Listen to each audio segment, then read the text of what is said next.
আপনার যে সমস্ত ফ্লোরে আগুন লেগেছে, বিশেষ করে 4টি ফ্লোর খুব বেশি ক্ষতিগ্রস্ত হয়েছে।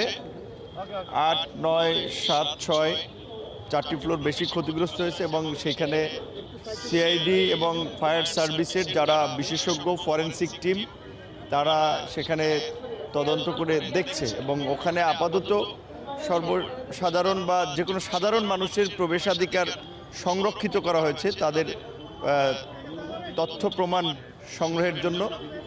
বাংলাদেশের হৃৎপিণ্ড হিসেবে খ্যাত সচিবালয়ে এই ধরনের একটা মর্মান্তিক দুর্ঘটনা ঘটে গেল।